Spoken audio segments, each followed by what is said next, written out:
So yeah, I have a bunch of musical instruments also, Ellie. I am a pack rat of epic proportions to in some regards. Like I have a bunch of musical instruments. I have a lot of crafting materials. I have, no surprise to anybody, a number of books, and I have a fair number of weapons of various flavors. It's just I have so much stuff. And I'm trying to pare down because I'm really interested in minimalism. Okay, so uh moving on to the topic for this week. Since I didn't get any suggestions for last week, um I kind of decided to go with the it'll be earlier for you, Anagram. It shouldn't be later. I was going to talk a little bit about writing and some of the foundational stuff that is good for all of us to go over again and is also going to be beneficial for folks to uh, discuss as far as, just remember, if you haven't heard this lecture yet, it'll be good for you. Writer's block, we can definitely address a little bit of that. So I kind of wanted to start with some writing stuff for the nano folks who are currently sprinting. And writer's block, I guess we can kind of start with that. One of the things you're going to want to remember is have a plan. Yep, we're going to do the spag. Um, so yeah, with NaNoWriMo, I found for me when I was doing it, the most important thing was to have a plan. And that plan was my outline. And that outline was, for me, of course, the beat sheet, which I've talked to most of you endlessly about to the point where you're just, please never say that again. But I'm going to mention it anyway, because we do have a couple people here who may not have heard of it yet. Yes, Spag does sound like a military vehicle. um, the beat sheet is, in fact, a system created by somebody by the name of Blake Snyder, who is a screenwriter.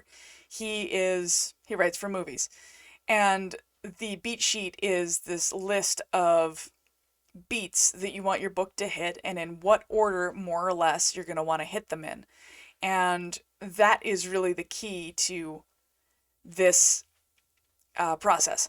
So I'm going to drop some links and remind folks about it if you have forgotten, but it will be really useful for you NaNoWriMo folks because it's an outline that isn't constraining. You don't need to write the outline of every chapter. You just have to write some basic things you want to hit. And that is one of the ways to get through writer's block.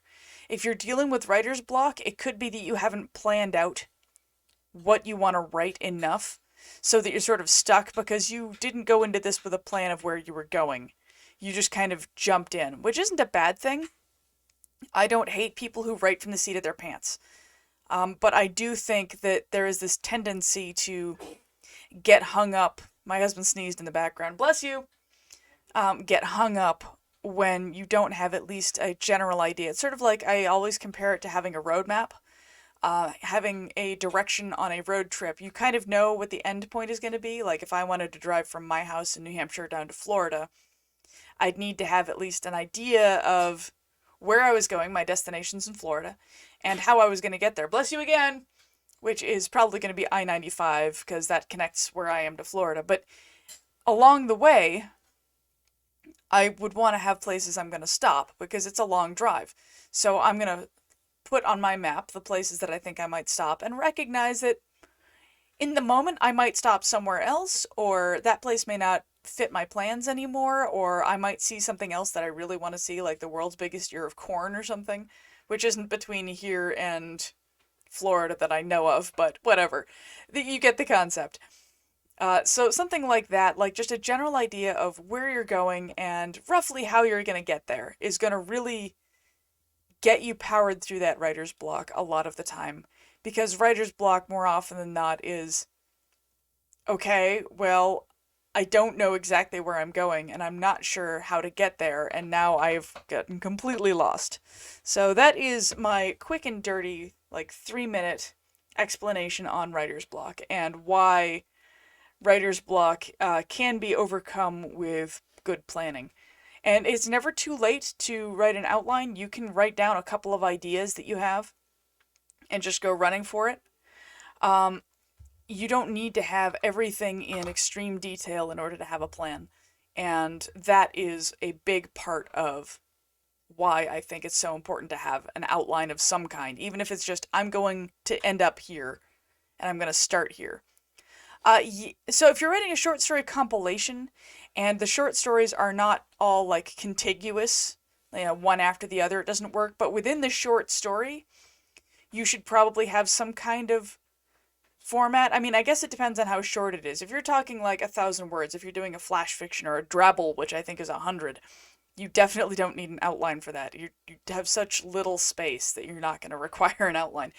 But if you're doing anything like 5,000 words, 10,000 words, you might at least want to have an idea of, this is going to be the trajectory of my story, and this is my plan for it. Even if you don't write a full outline, you can write something that sort of resembles one a little bit. Even if it's just 3 points, like beginning, midpoint, end. That might be really useful. If you're talking about an entire short story compilation, I don't think it works the same way because, like I said, unless the short stories are interconnected like a novel and are basically just chapters of a novel, and at that point, just write the novel, honestly. I don't think it would work the same way because short story compilations tend to be a bunch of stories put together on a theme. So that is quick and dirty how to deal with writer's block. And also, if you have done the planning and you're just stuck on a plot point, go for a walk, listen to some music, do something completely unrelated to your book, and it'll just eventually hit you in the head and you'll be like, ha-ha! Or talk it out with some folks. I mean, that's one of the reasons we have this group. Talk it out here. People will help you. As far as getting into the basics, now I'm going to go into this assuming that everybody knows write lewd short stories. I can tell you that I have done that a lot, and I have found it actually kind of jars things loose. Like, sometimes just writing a random scene of non-canon smut might be fun. And it can help.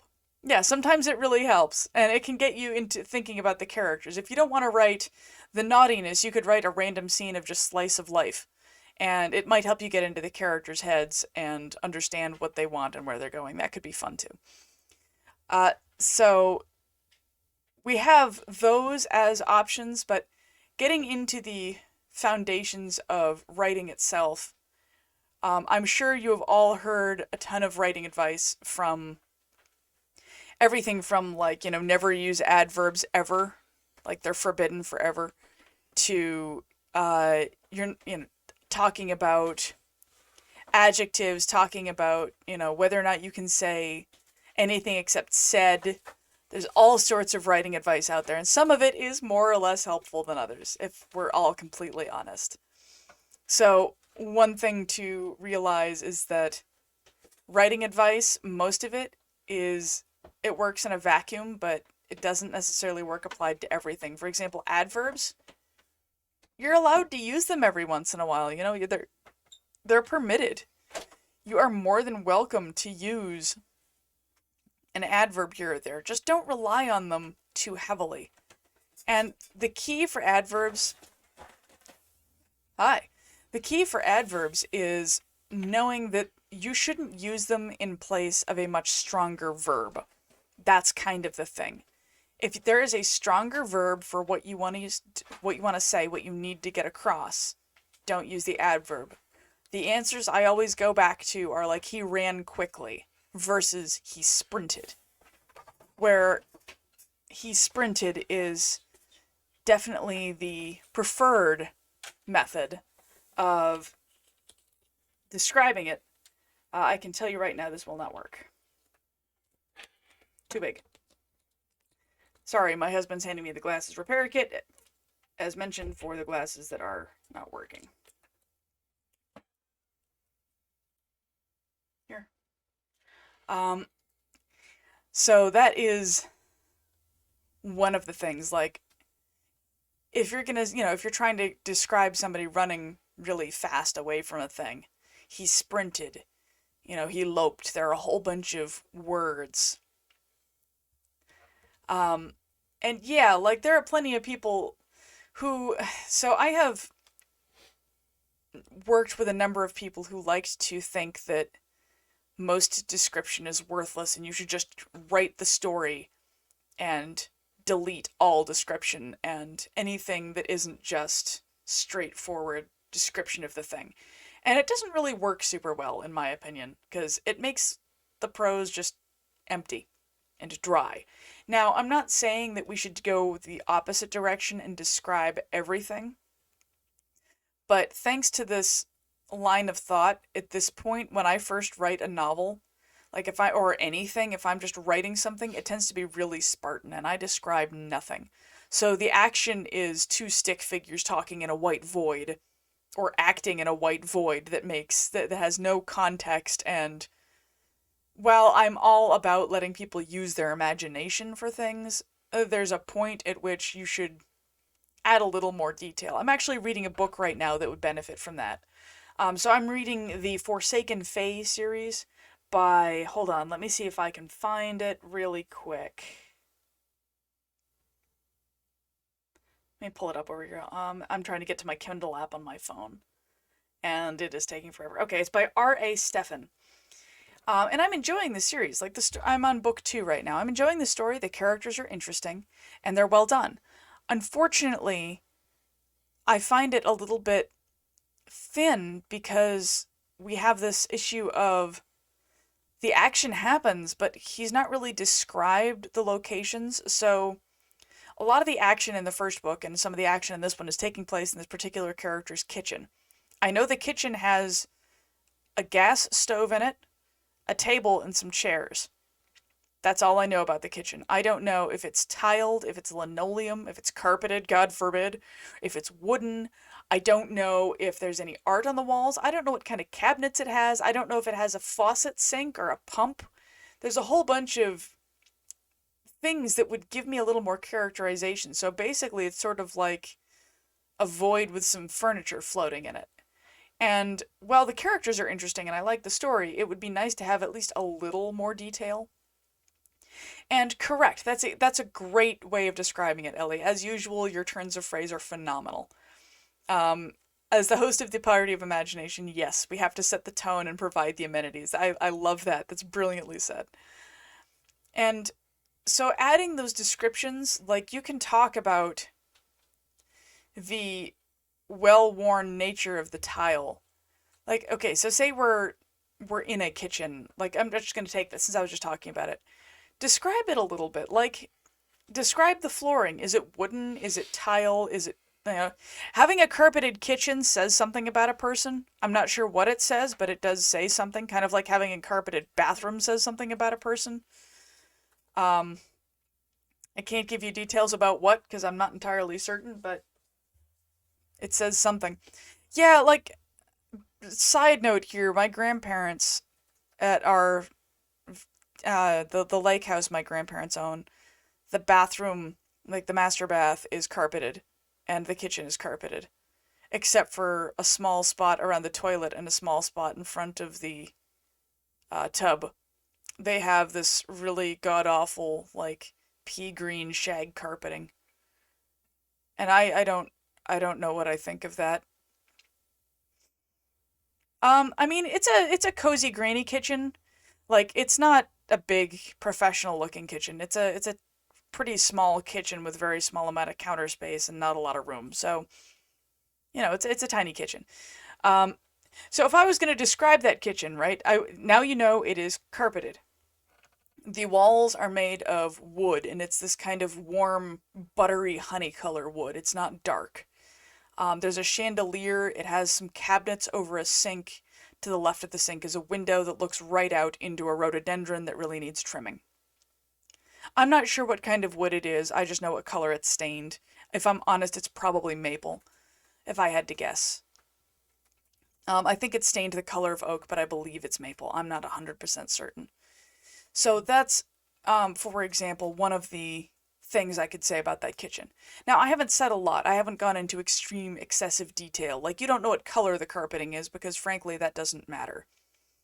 It's an awful, like, brick red color. Anyway, I didn't really describe... Well, yeah, I understand carpeting most rooms, but the kitchen, I don't get. Because water gets on the floor, and carpets and water don't get along really well.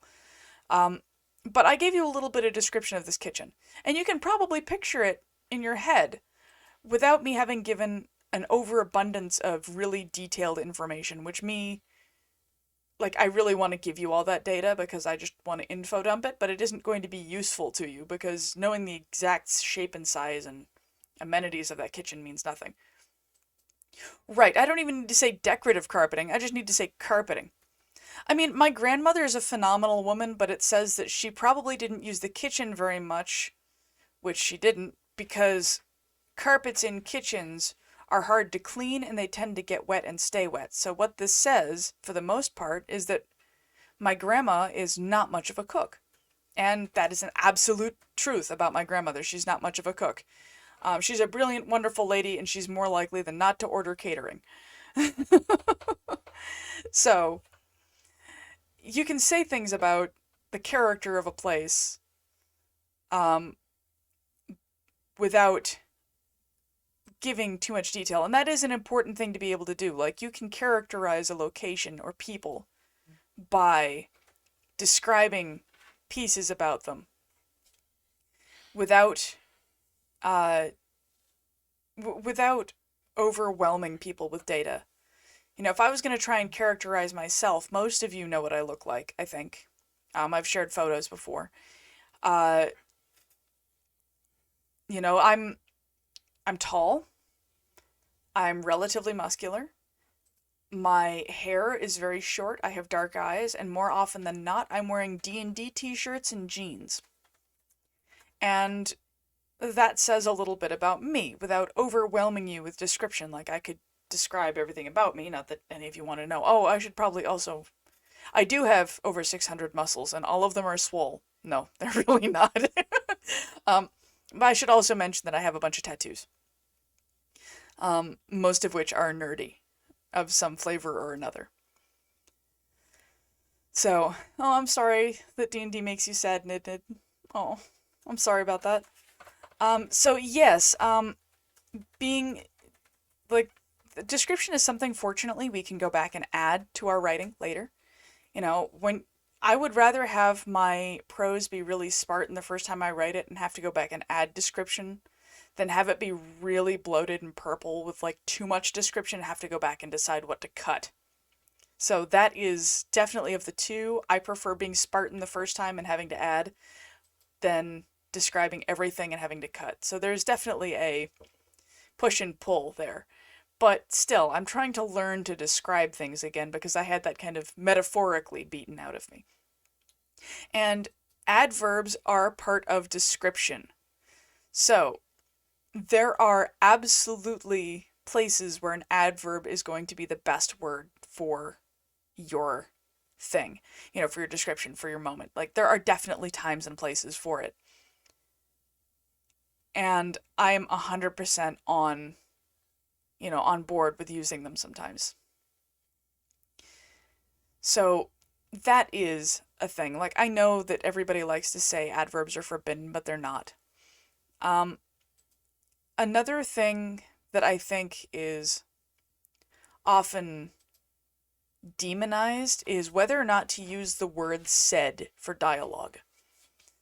If you're going to use dialogue tags at all, and a lot of the time, unless it needs to be put in there to be clear who is speaking, I don't think dialogue tags add a lot to a story. However, they are an important function, and again, if we need to know who's doing the talking, we need a dialogue tag. That's just kind of the nature of it. But the dialogue tag, there is this new fad that you can only use said. And that is currently the thing. And yeah, exactly, Lee. Prose and description are like toppings. If you overdo the toppings, you know, it gets sad. The order that adjectives have to be in English or they sound wrong, that's just it's a weird linguistics quirk that English has picked up. It's how we have all, anybody who's a native English speaker, that's what we've heard our entire lives. I don't know what the adjective order is off the top of my head, but down, like, in the pit of me, I understand what the order is because it's all I've heard my life. I don't know why. I think it's just a quirk of linguistics. But back to the dialogue tags. Um, Dialogue tags are important. Like, you might need a character to whisper something, or to shout something, or scream something on occasion. Nice. There it is. Thank you, Kataru. Good catch. Yeah, it's weird to say red, tall giraffe. I mean, like, it's not right. And I can't tell you why it's not right other than adjective order, but it's not right. It'll make anybody twitch.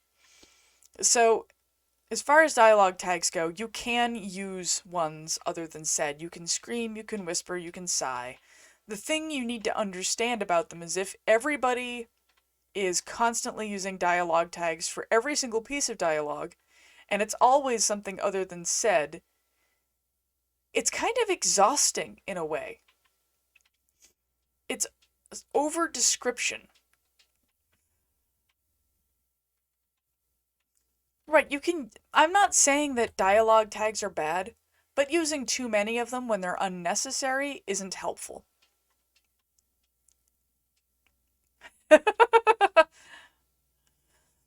Yeah, ejaculated is absolutely a word that is used as a dialogue tag, and it is absolutely, at this point, kind of naughty. So I recommend against using that one, even though sometimes it is the correct one. Not the ideal dialogue tag to use. Look at Ellie getting all defensive.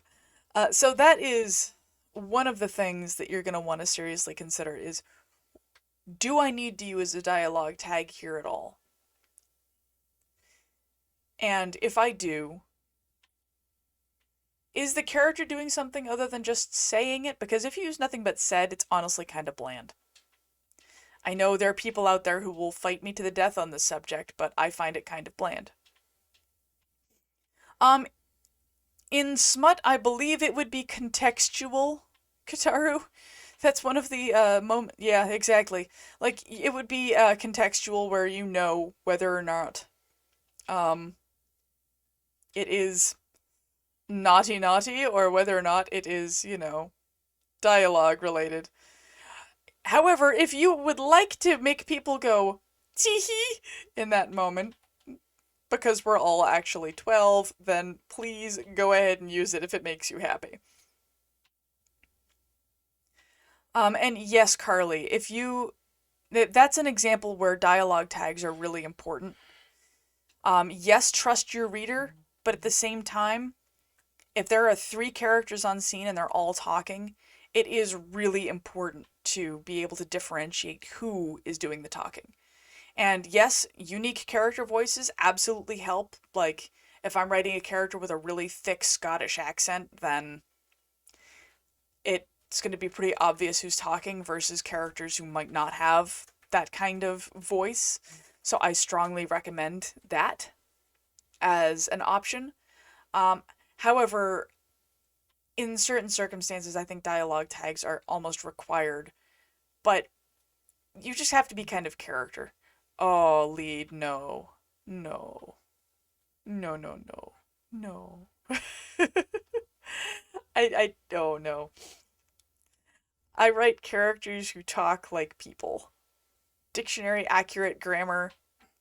I have one character who speaks with mostly dictionary accurate grammar, and that is Cassiel, and she stops doing that eventually.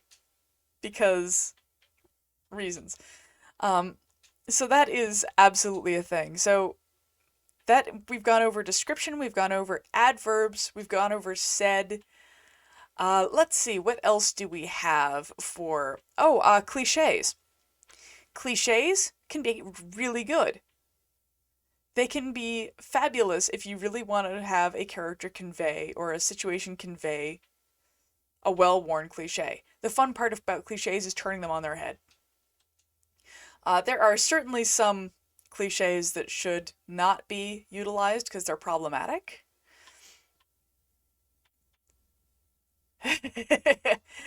See, that's what I meant about helping people break through their writer's block. If you talk to your writer's friends, they'll help you break through your writer's block. And it might be awful, but at least it'll be helpful, I guess. Uh, so cliches are things like, it was a dark and stormy night.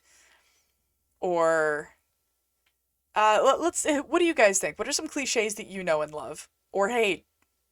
And I'm talking like turns of phrase in words. I'm not talking about necessarily cliches and story types, though those count too. It's all I could do. Yeah, okay, so it's all I could do. That's not really a cliche. Yes, it is. No, it's not. People use it all the time. Just because people use it a lot doesn't make it a cliche. Well, then what is your definition of cliche? A cliche is a specific descriptor or turn of phrase, like it was a dark and stormy night, that creates a very specific, it evokes a very, like, specific image or thought.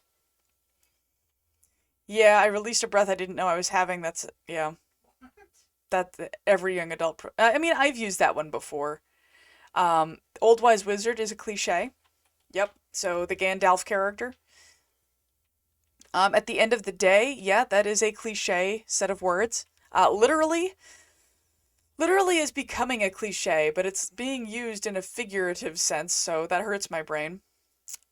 Slow burn romance. I don't know if that's a cliche or not. That's just a popular story type. Dead parents. Yeah, that's a cliche.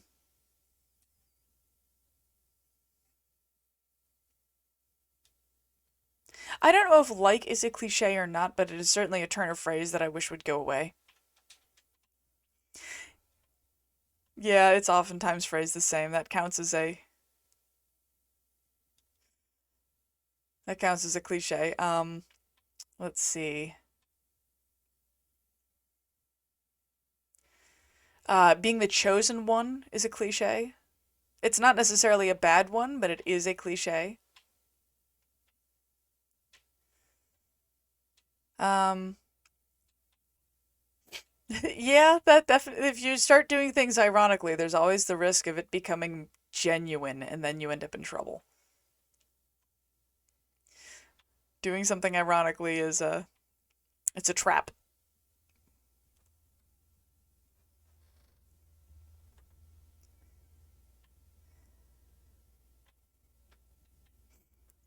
Yep.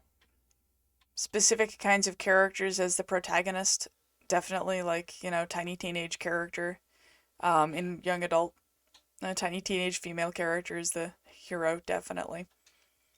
There are some other cliches. This one is one of the harmful ones, that the good characters are attractive and thin, and evil characters are fat and ugly. That is a cliche, and it is a bad one. Love triangles, yeah, those are real cliche by now. Um, so we've identified a number of cliches.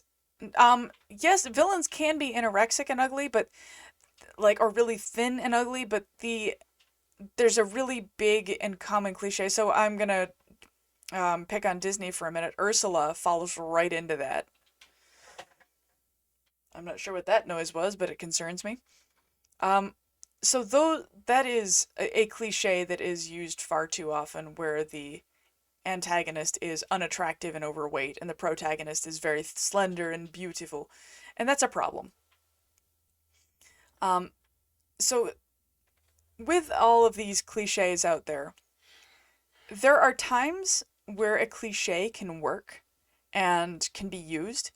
A lot of the cliches, such as, I don't know, dead parents. You can have your character have dead parents. That's fine. There's nothing wrong with it. Just you want to make sure that you're doing something different and new with it. I mean, I don't know if I'd say Nazis are sexy. I think I would argue that that's not, that there's nothing sexy about that. Genocide isn't sexy. Uniforms in general are sexy. But Nazis, no. I am so putting that on Facebook. What, the Genocide is not sexy. genocide isn't sexy. Torture and genocide, never sexy. Uniforms, those can be attractive, but, you know.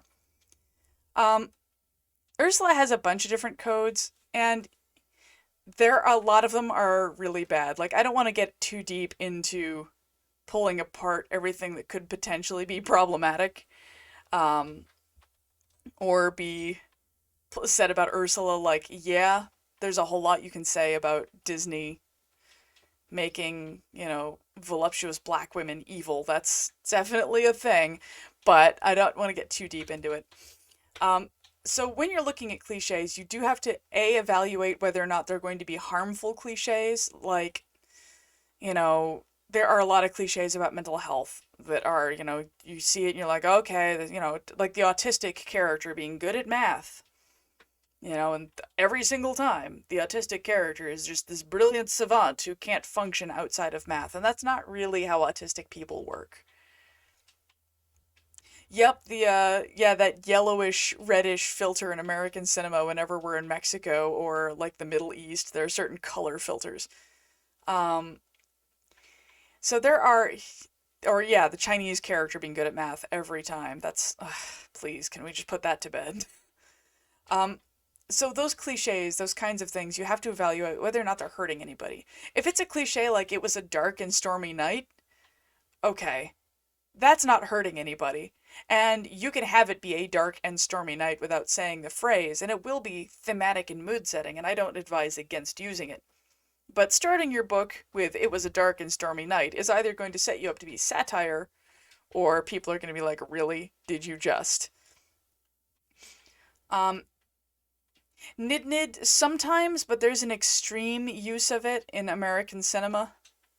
So it's a thing. Like they've put filters on stuff to make it look more Mexican, I guess, or more Middle Eastern, which is really dumb. It's always a yellowish, orangish filter. It always makes everything look bleak and horrible, and they only film places that look bleak and awful. Like, they don't film the beautiful places, they just film the ugly ones. So that is absolutely a thing, and it should go the way of the dodo.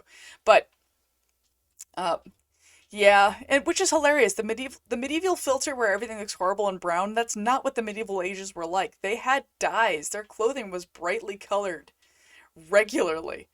Um, no, Carly, that is a thing that needs to happen more. Like, there aren't enough disabled characters in fantasy, or if there are disabled characters in fantasy, their disability is magically accounted for, sort of like Daredevil, where he can see just fine. It's perfect. He doesn't have any problems whatsoever because he's blind, because he can see like a bat. And I can't. yeah, no, Jay is currently very blind because his glasses are broken. We're fixing that. Um, so yeah, Charles Xavier, he doesn't have all of his disabilities accounted for magically. Like he doesn't. But he does have a wheelchair that makes him function almost as well as somebody with legs. So that's a thing. Um, and there's nothing wrong with doing some of that with a character. Just recognize that it is a cliche and has been done a lot. And I kind of would like to see more characters who might be disabled, whose disability actually is a thing they deal with and isn't just magically out of the way. But that's a representation thing for me specifically because I'm disabled. Um, yeah, there are definitely things we could discuss about it. So, but that's not really what we're talking about right now. When it comes to writing these cliches and such, just make sure you think about them before you use them. I would say the same thing about tropes, which are like tropes are things that aren't cliche yet, but probably will become in time because cliche things are out of vogue and tropes are in vogue, and really it's just a popularity contest. Um, and not really. I mean, it depends on what you think the disability is. If the disability is somebody's quadriplegic, then, well, you have to break things. But if the honey,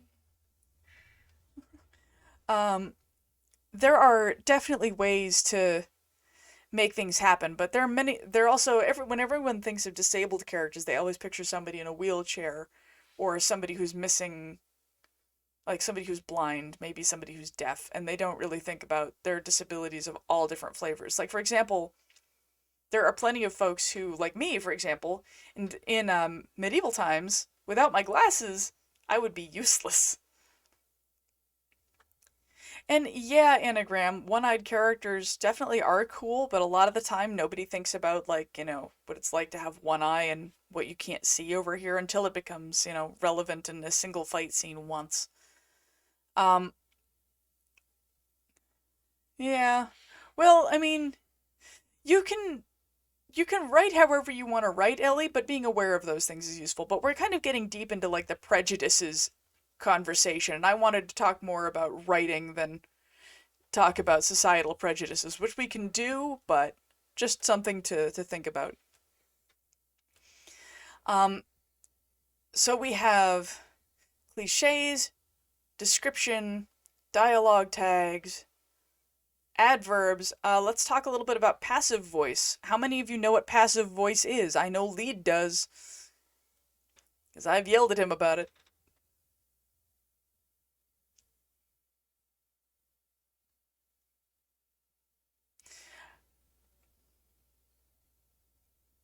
Carly, we will explain it.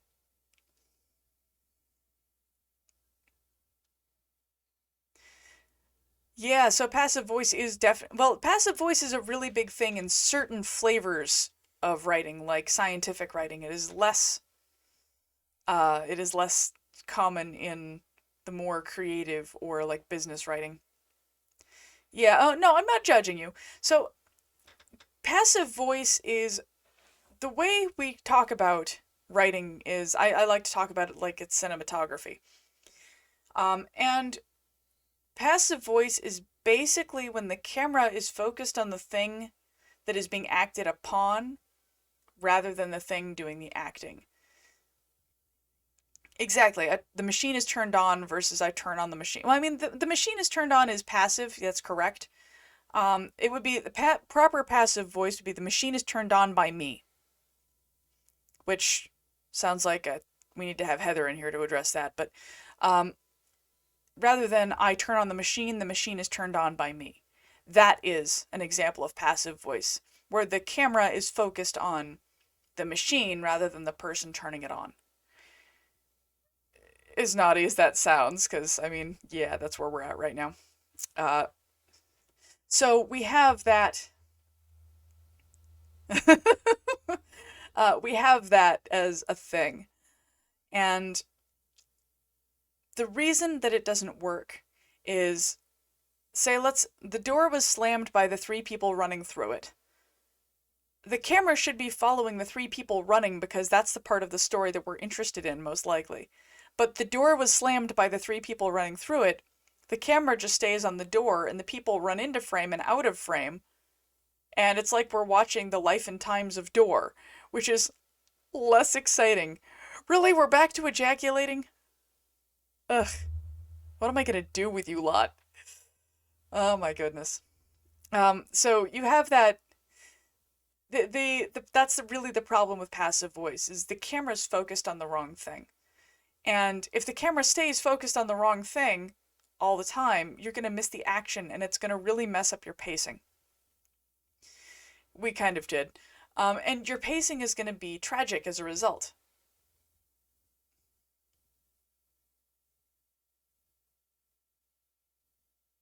I mean, that's certainly one way of phrasing it. That seems complicated, but yes. Um, so the way we would handle that would just be, the three people slammed the doors they ran by. I mean, three people can't slam a door simultaneously, but we're just going to ignore the logistics of that and keep going. Um, so you're going to want to keep the camera pointed at the action in the scene. The action is usually by the person or the thing doing the thing. So the door was slammed by people. No, the people slammed the door. Active voice is not casual. It is active. It is not. Yeah.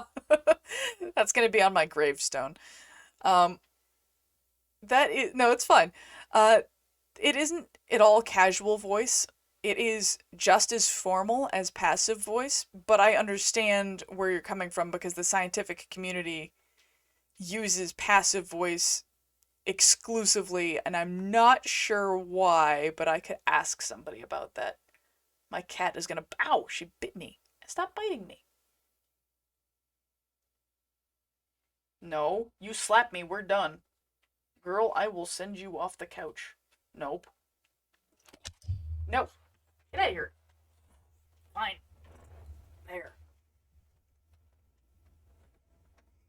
Yeah, okay, well in science, yeah, it may be the machine more important than the person. She's very mad at me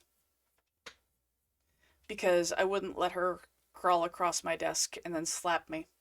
And now I have the audacity to hold her and give her scritches that she's very much enjoying.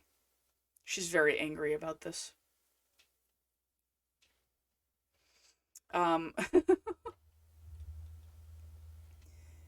so that is, in a nutshell, what passive voice is. One of the fun ways to identify passive voice is if you can say by zombies at the end of it. The door was closed by zombies. The man was attacked by zombies. And yeah, science is a lot of the time, scientific papers would be the opposite of a novel. Not because there's anything wrong with scientific papers, but she's very angry. And now she's biting me again. You are terrible. You're terrible.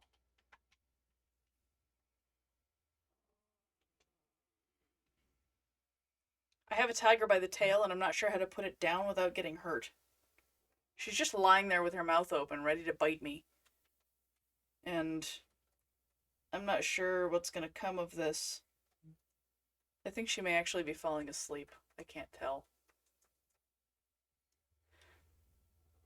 But, there's that.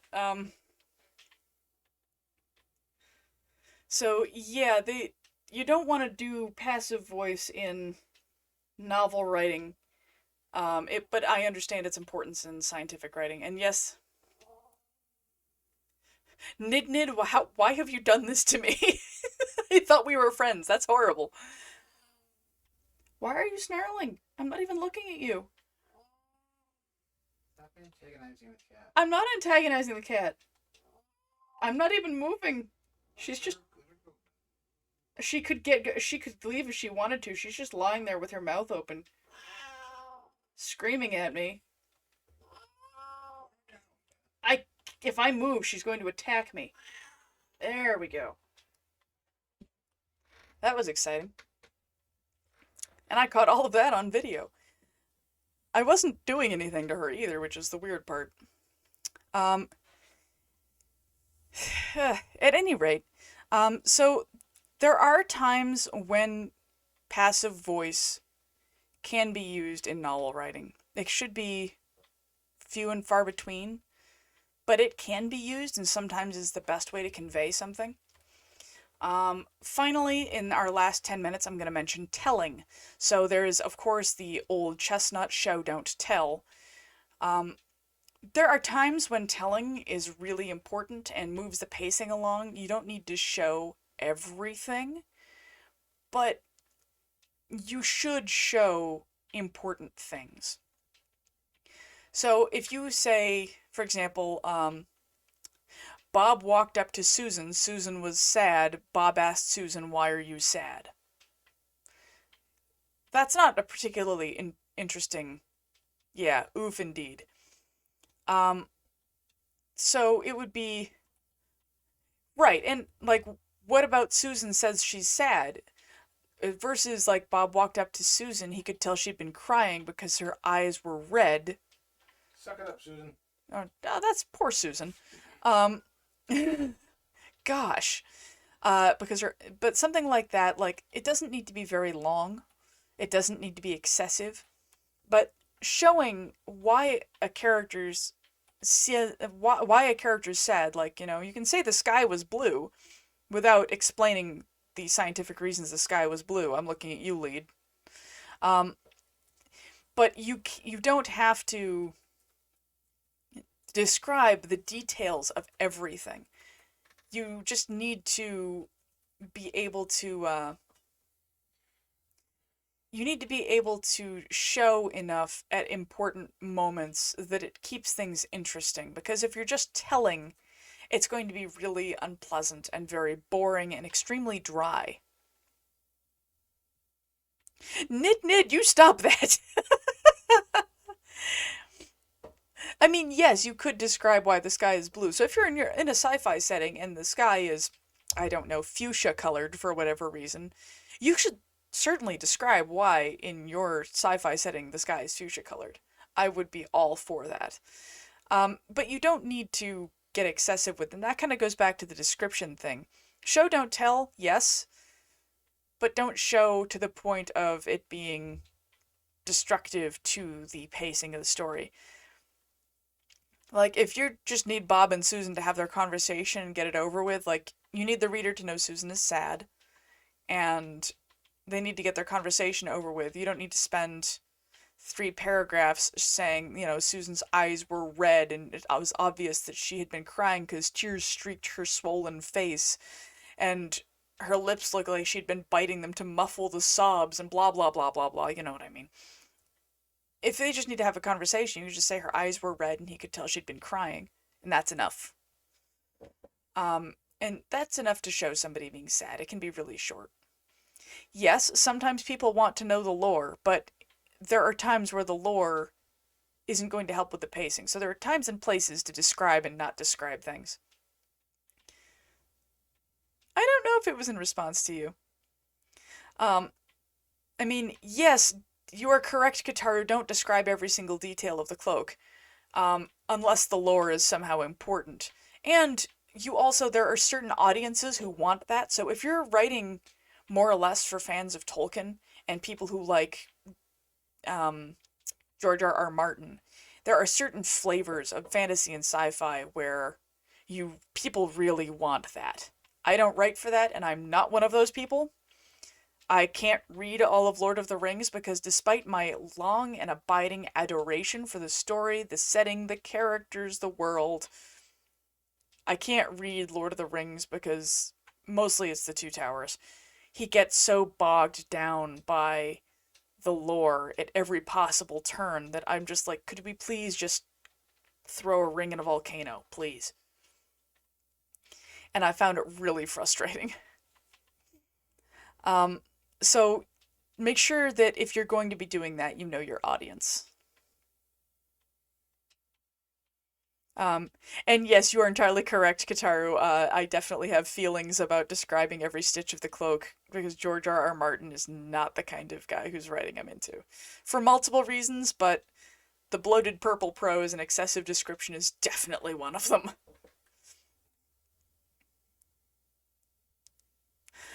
Yeah. Right, Kataru? Ugh, tell me about it. Don't tell me about it. Shit.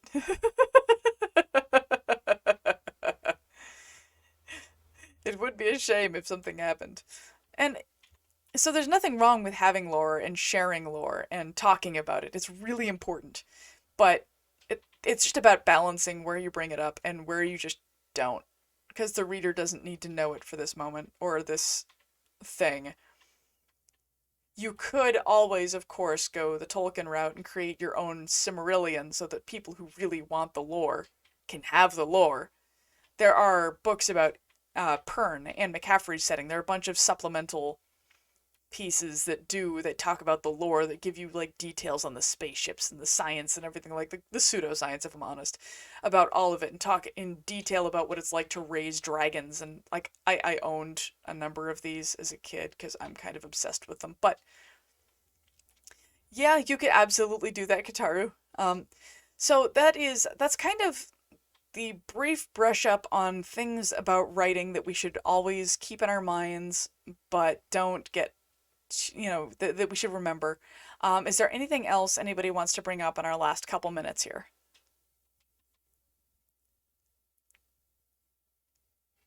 Crickets. Crickets. Nobody understands cricket. You gotta understand what a crumpet is. You gotta know what a crumpet is to understand cricket. What's that from? Hudson Hawk? No. Teenage Mutant Ninja Turtles. Thank you. Teenage Mutant Ninja Turtles. Thank you. It's been a while since I saw that. And by a while, I mean a long while. You've never seen that? Yeah, I watched all 3 Ninja Turtles movies from the 90s. They were awful.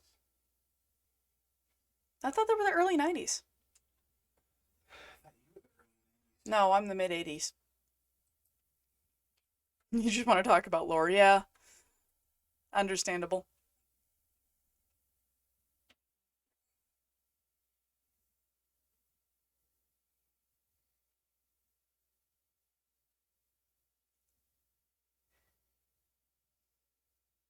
How do you You were right. Yep. How do you show emotions? Okay. One of the things that you can do, and I know being an autistic person, myself, sometimes reading emotions on faces can be difficult. You can absolutely look at, there are websites and stuff that will give you descriptors and show and talk about body language and what body language means. So I would suggest going to a website or a source and reading about body language and how to understand it, because then you can use that in your writing. And even if for people who aren't autistic, going to a resource like that, like, okay, so what does this body language mean, is definitely going to be an important thing. For example, like, this is a thing that a lot of people don't pick up on, but if you're interested and engaged with somebody in a conversation and you're not like me who has duck feet, when you're wanting to spend time with that person, your feet will likely be pointed toward them. Whereas if you're looking for an out on the conversation, one of your feet, if not both of them, are going to be turned away in anticipation of leaving the conversation as quickly as possible. So yes, there are stories and books about that kind of thing.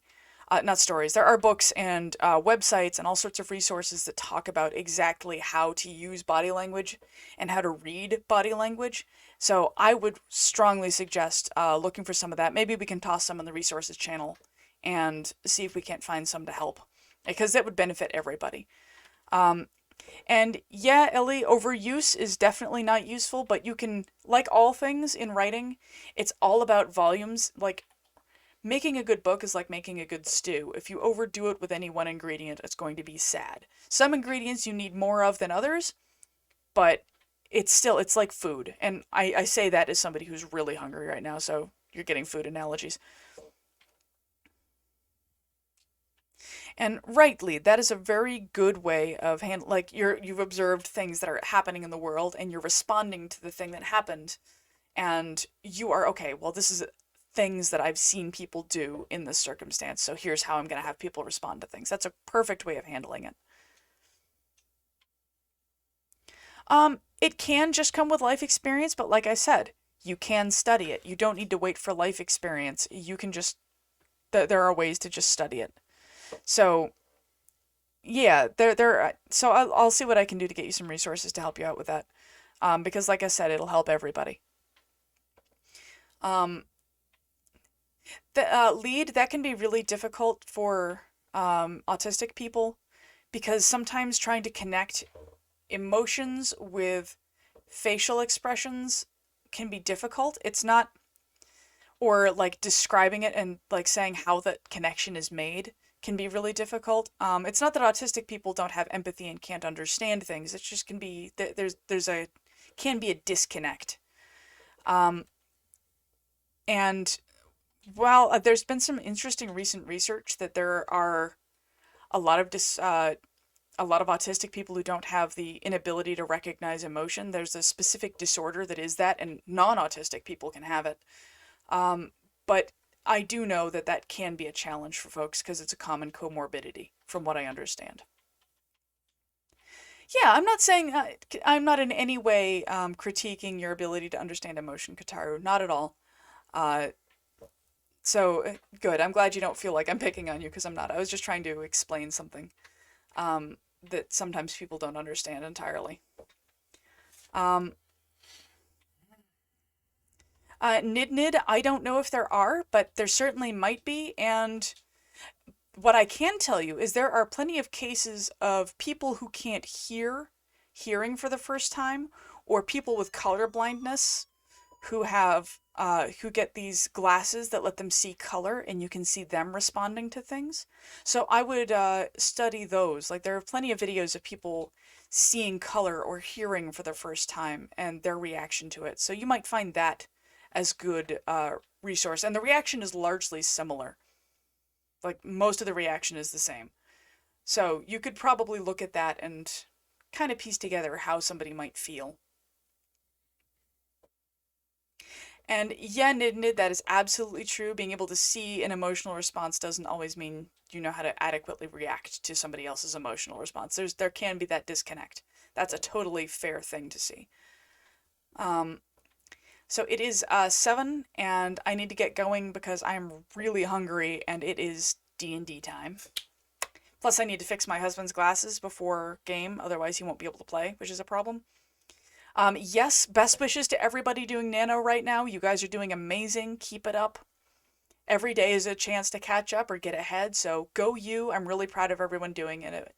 And hi, Mads, it's nice to see you. And yeah, there's going to be a video recap. I'm going to get that online as soon as I can.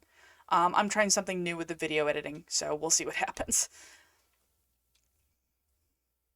And Kataru, yeah, that can be a thing. We'll talk a little bit about that. I can do a talk about emotions and fiction. I think that might be a valuable thing to do. Enjoy burning your town down. I hope it's fictional. Yes, edit out your ejaculations or don't. And I will see you all next week. I might take the week of Thanksgiving off. I believe that is 2 weeks from now, so it's possible that we won't meet that week. And Heather and I are in talks to schedule her romance discussion, but with her having possibly broken her ankle yesterday, she's kind of a mess, and I'm giving her time to recover, so hopefully she has a chance to feel better soon. So I will talk to you soon, and I hope you all have a wonderful evening.